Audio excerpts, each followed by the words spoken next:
ಕನ್ನಡದ ನಂಬರ್ 1 ದಿನಪತ್ರಿಕೆ ವಿಜಯವಾಣಿಯಲ್ಲಿ ಪ್ರಕಟವಾಗಿರುವ ಈ ದಿನದ ಮಹತ್ವದ ಸುದ್ದಿಗಳನ್ನೊಮ್ಮೆ ನೋಡಿ ಬರೋಣ. ರಾಜ್ಯದಲ್ಲಿ ನಡೆಯುತ್ತಿರುವ ಮತದಾರರ ಪಟ್ಟಿ ವಿಶೇಷ ಸಮಗ್ರ ಪರಿಷ್ಕರಣೆ ಪ್ರಕ್ರಿಯೆಯಲ್ಲಿ ಕಾಂಗ್ರೆಸ್ ಸರ್ಕಾರ ಅಕ್ರಮ ಎಸಗುತ್ತಿದೆ ಎಂದು ಆರೋಪಿಸಿ ಬಿಜೆಪಿ ಮತ್ತು ಜೆಡಿಎಸ್ ನಾಯಕರು ಹೋರಾಟಕ್ಕೆ ಇಳಿದಿದ್ದಾರೆ. ಮೊದಲ ಹಂತವಾಗಿ ಸೋಮವಾರ ಅರಮನೆ ರಸ್ತೆಯಲ್ಲಿನ ಮುಖ್ಯ ಚುನಾವಣಾ ಆಯೋಗಕ್ಕೆ ಕೇಂದ್ರ ಸಚಿವರಾದ ಪ್ರಹ್ಲಾದ್ ಜೋಶಿ ಮತ್ತು ಎಚ್.ಡಿ. ಕುಮಾರಸ್ವಾಮಿ ನೇತೃತ್ವದ ಎನ್ಡಿಎ ನಿಯೋಗ ದೂರು ಸಲ್ಲಿಸಿದೆ. ಜೊತೆಗೆ ವಿಡಿಯೋ ಒಳಗೊಂಡ ಪೆನ್ಡ್ರೈವ್ ಸಲ್ಲಿಸುವ ಮೂಲಕ ಸಾಕ್ಷ್ಯಾಧಾರವನ್ನ ಒದಗಿಸಿ ತಕ್ಷಣ ಕಾನೂನು ಕ್ರಮಕ್ಕೆ ಆಯೋಗಕ್ಕೆ ಮನವಿ ಮಾಡಿದೆ. ಅಕ್ರಮ ಏನು, ಎನ್ಡಿಎ ಆರೋಪ ಏನು ಮತ್ತಿತರ ವಿವರ ತಿಳಿಯಲು ಇಂದಿನ ಮುಖಪುಟದ ವರದಿ ಓದಿ. ಮುಂದಿನ ವಿಧಾನಸಭೆ ಚುನಾವಣೆಗೆ ಇನ್ನು ಸಾಕಷ್ಟು ಸಮಯ ಇದ್ದರೂ ಕರ್ನಾಟಕದಲ್ಲಿ ಮತ್ತೊಮ್ಮೆ ಅಧಿಕಾರ ಉಳಿಸಿಕೊಳ್ಳಲು ಆಡಳಿತಾರೂಢ ಕಾಂಗ್ರೆಸ್ ಅತ್ಯಂತ ವ್ಯವಸ್ಥಿತ ಹಾಗೂ ನಿಗೂಢವಾಗಿ ರಾಜಕೀಯ ದಾಳಗಳನ್ನು ಉರುಳಿಸಲು ಆರಂಭಿಸಿದೆ. ಪಕ್ಷಕ್ಕೆ ಅಧಿಕಾರ ತಂದುಕೊಟ್ಟ ಅಹಿಂದ ಮತಬ್ಯಾಂಕ್ ಚದುರದಂತೆ ಕಾಯ್ದುಕೊಳ್ಳಲು ಸಿದ್ದರಾಮಯ್ಯ ಜನರ ಮಧ್ಯೆ ಮರು ಅವತಾರವೆತ್ತಲು ಸಜ್ಜಾಗುತ್ತಿದ್ದರೆ, ಆಡಳಿತ ವಿರೋಧಿ ಅಲೆಯಿಂದ ನಷ್ಟವಾಗಬಹುದಾದ ಕ್ಷೇತ್ರಗಳ ಕೊರತೆ ನೀಗಿಸಲು ಸಿಎಂ ಡಿಕೆ ಶಿವಕುಮಾರ್ ವಿರೋಧ ಪಕ್ಷಗಳ ಕೋಟೆಗಳನ್ನೇ ಟಾರ್ಗೆಟ್ ಮಾಡಿ ಆಪರೇಷನ್ ನಡೆಸ್ತಾ ಇದ್ದಾರೆ. ಕಾಂಗ್ರೆಸ್ ಚುನಾವಣಾ ತಂತ್ರಗಾರಿಕೆ ಕುರಿತ ಸಮಗ್ರ ವರದಿ ಮುಖಪುಟದಲ್ಲಿ ಪ್ರಕಟವಾಗಿದೆ. ಶ್ರೀರಾಮ ಮಂದಿರದಲ್ಲಿ ದೇಣಿಗೆ ಹಣ ಅಕ್ರಮ ಪ್ರಕರಣದ ಬೆನ್ನಲ್ಲೇ ಶ್ರೀರಾಮ ಜನ್ಮಭೂಮಿ ತೀರ್ಥಕ್ಷೇತ್ರ ಟ್ರಸ್ಟ್ ಸೋಮವಾರ ಮಹತ್ವದ ಸಭೆ ನಡೆಸಿದ್ದು ಕೆಲ ಮಹತ್ವದ ನಿರ್ಧಾರಗಳನ್ನು ಕೈಗೊಂಡಿದೆ.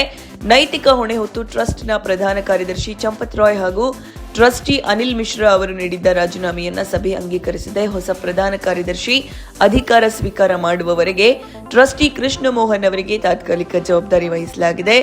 ಈ ಸುದ್ದಿ ಕೂಡ ಮುಖಪುಟದಲ್ಲಿ ಪ್ರಕಟವಾಗಿದೆ.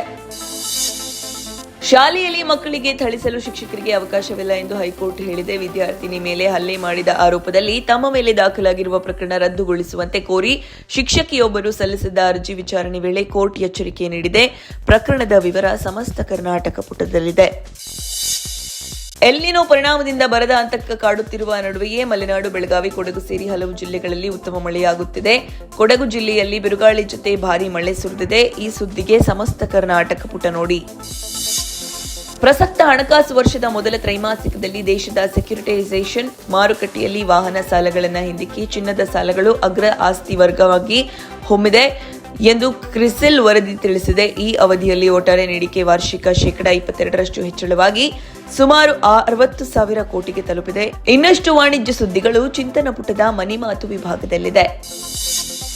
ಪಹಲ್ಗಾಮ್ ಭಯೋತ್ಪಾದಕ ದಾಳಿ ಸಂಬಂಧ ರಾಷ್ಟ್ರೀಯ ತನಿಖಾ ಸಂಸ್ಥೆ ಹೆಚ್ಚುವರಿ ಚಾರ್ಜ್ ಶೀಟ್ ಸಲ್ಲಿಸಿದ್ದು, ಲಷ್ಕರ್ ಎ ತೊಯ್ಬಾ ಉಗ್ರ ಸಂಘಟನೆಯ ಮುಖ್ಯಸ್ಥ ಹಫೀಜ್ ಸಯೀದ್ನನ್ನು ಪ್ರಮುಖ ಆರೋಪಿ ಎಂದು ಹೆಸರಿಸಿದೆ.